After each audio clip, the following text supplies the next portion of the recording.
Que la lumière divine illumine chacun de vos pas, apportant sérénité à votre foyer et équilibre à votre famille. Que le Saint-Esprit soit notre guide ce jour, permettant à Dieu de nous guider à travers les rêves et de communiquer avec nous à travers ses révélations. Vous êtes-vous déjà réveillé au milieu de la nuit, le cœur battant, après avoir rêvé de serpents? Si tel est le cas, tu n'es pas seul. Depuis peu, de nombreuses personnes tentent de déchiffrer cette énigme. Après la sortie de notre vidéo sur ce sujet, nous avons été inondés de messages. Il y a encore beaucoup de doutes, c'est pourquoi nous avons décidé d'approfondir ce mystère, en nous concentrant cette fois sur les rêves avec de nombreux serpents. Mais avant de nous lancer dans ce voyage à travers l'univers des rêves, tournons-nous vers la parole de Dieu. Si vous êtes nouveau sur notre chaîne, abonnez-vous et laissez un like. Cela permet à YouTube de vous proposer davantage de vidéos et de toucher davantage de personnes ayant des difficultés à interpréter leurs rêves. Alors préparez-vous pour un voyage à travers le monde des rêves et découvrez ce que signifie rêver de serpent. Découvrons ce mystère ensemble. Mais ne partez pas car la fin vous surprendra.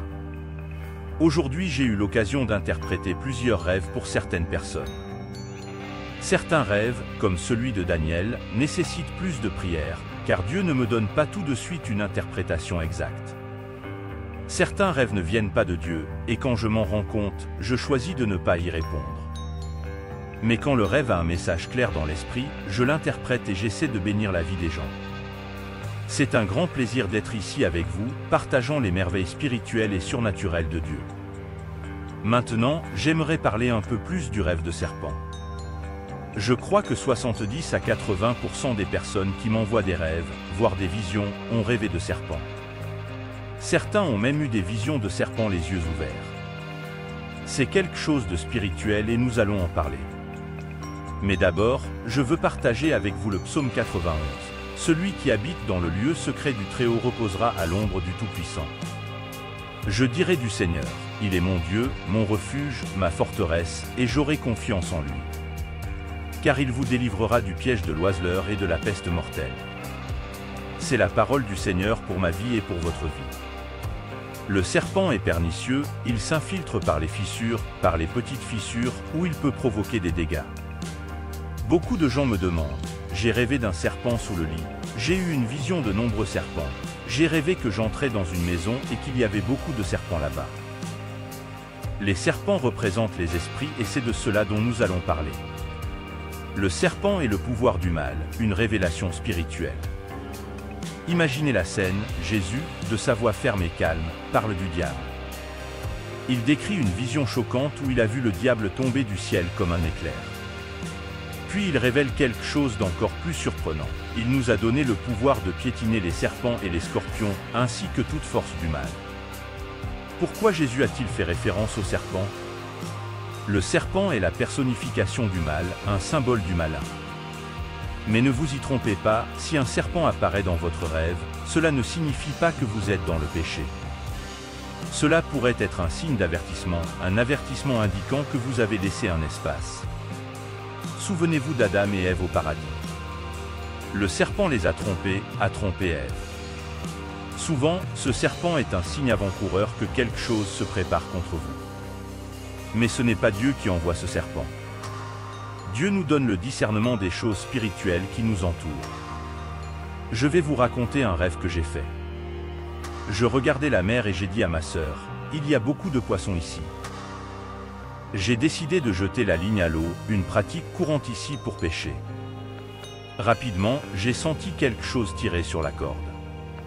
Quand je l'ai sorti, j'ai réalisé que ce n'était pas un poisson, c'était un serpent d'eau. Dieu a montré à travers ce rêve que je pensais que c'était une chose, mais que c'en était une autre. Je pensais que c'était un poisson, mais c'était un serpent. Dieu me montrait une personne qui semblait être une brebis du Seigneur, mais qui était possédée par quelque chose de mal. Dieu me mettait en garde, faites attention à vos alliances, faites attention où vous marchez, faites attention à qui vous fréquentez. Dieu m'a donné cet avertissement à travers le rêve. Par exemple, certaines personnes ont fait un rêve dans lequel elles allaient à la pêche et voyaient l'eau bouger. Lorsqu'ils s'approchèrent de l'eau, ils virent de nombreux serpents. Cela représente une grande action maléfique contre vous, ce n'est pas seulement un démon, c'est une légion entière contre vous.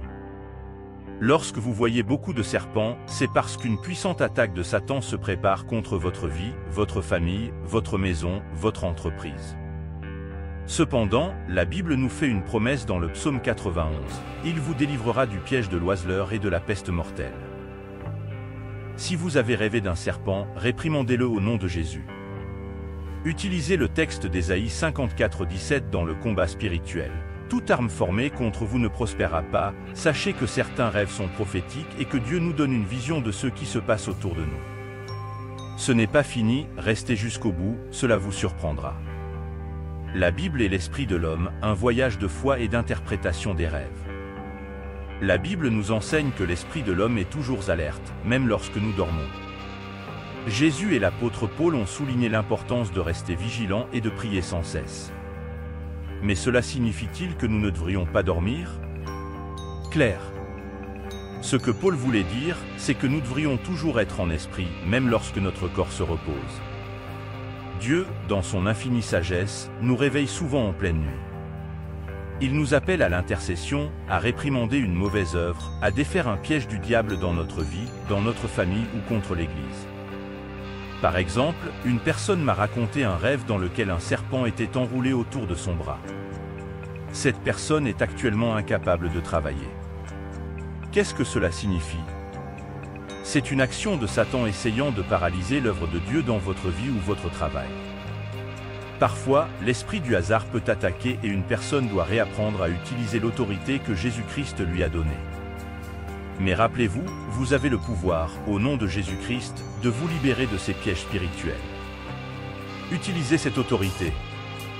Par exemple, un pasteur m'a raconté un rêve dans lequel elle était assise et parlait à des personnes. Elle avait un bâton à la main et un être humain essayait de l'attaquer. Elle expulsa cet être avec le bâton. Il s'agit clairement d'une attaque de Satan. Le bâton dans la Bible est un symbole d'autorité. Dieu vous dit d'utiliser son autorité pour réprimander cette chose sale. Une autre bergère rêva qu'il y avait un poids sur elle, essayant de la tuer en lui enfonçant le doigt dans le ventre. Elle a ressenti une réelle douleur et, en la réprimandant dans la prière, le fardeau a été allégé. Si vous rêvez d'un poids sur vous et que vous vous réveillez avec douleur, c'est que quelque chose vous attaque réellement. Il y a une activité démoniaque. Utilisez l'autorité du nom de Jésus et réprimandez cela maintenant. N'oubliez pas que si cela persiste, nous devons vérifier qu'il n'y a pas de lacune dans notre vie spirituelle. La Bible dit que certains démons ne sortent qu'avec la prière et le jeûne. Alors soyez prêts et gardez votre foi forte. Dieu est avec nous. Ne partez pas de là. Imaginez maintenant la scène, un homme, chauffeur de taxi de profession, connu pour son dévouement au travail et à sa famille, se retrouve soudain dans un état de profond silence. Il ne parle pas, il ne répond pas, c'est comme s'il était dans un autre monde. Il est ainsi depuis une semaine, laissant sa famille dans un état d'inquiétude et d'incertitude. La famille est arrivée avec lui. En le regardant, j'ai réalisé que quelque chose n'allait pas. J'ai décidé de l'emmener dans un bureau plus grand, un endroit calme où nous pourrions parler. Il était assis, regardant dans le vide, sans dire un mot. Sa femme et son fils étaient là, bouleversés, ne sachant que faire. J'ai commencé à réprimander le mal qui était en lui imposant les mains. Soudain, il sauta de sa chaise. J'ai continué à réprimander la perversité et elle a déclaré « Je suis légion ». Nous avons alors entamé un processus de libération qui a duré plus d'1 heure. Lorsqu'il quitta finalement le bureau, il était totalement libre. Parler, serrer sa femme dans ses bras, embrasser sa fille. Ce fut un moment de grand soulagement et de joie pour nous tous. Les manifestations démoniaques peuvent varier d'une personne à l'autre. Certaines personnes sont libérées immédiatement, d'autres ont besoin de plus de temps.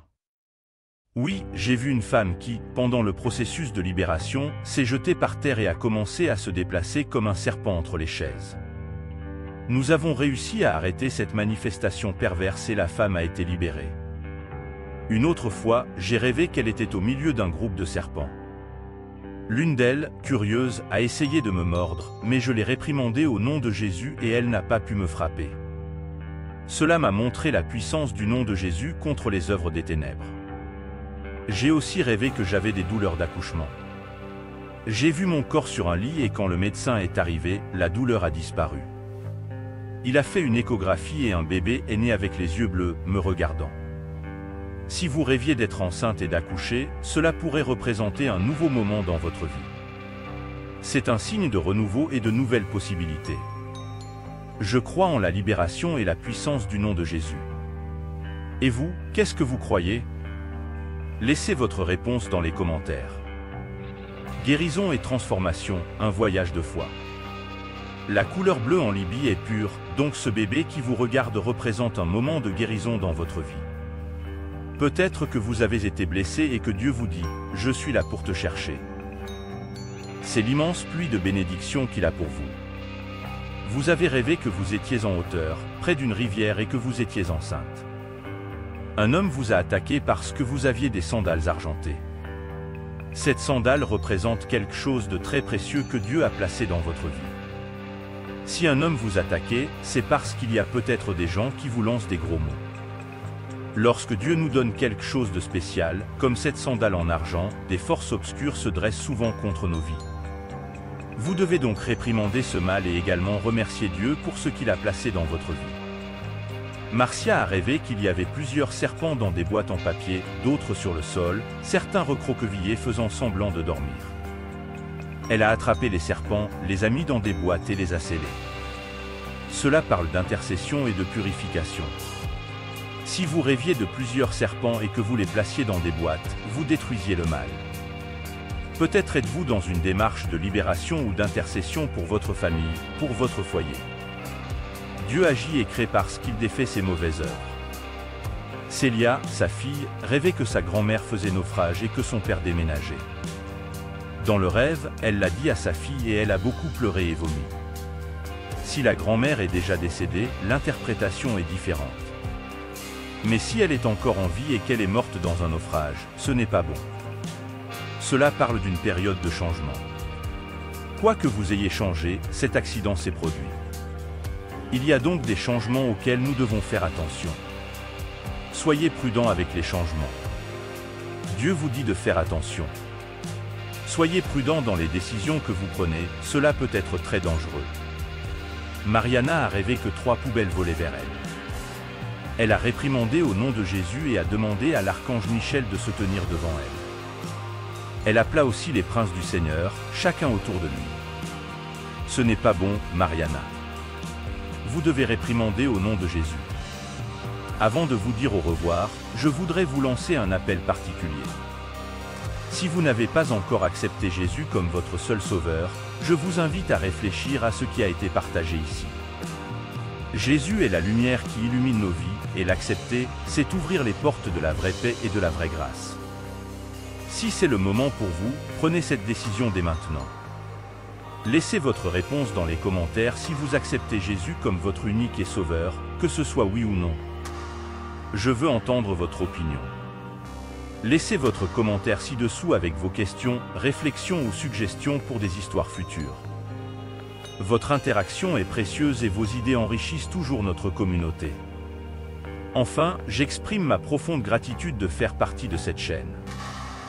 Votre présence et votre soutien sont inestimables, et j'ai hâte de nous retrouver dans notre prochaine vidéo, remplie de révélations et d'enseignements de la Bible. Que la paix et la grâce du Seigneur soient toujours avec vous. À bientôt.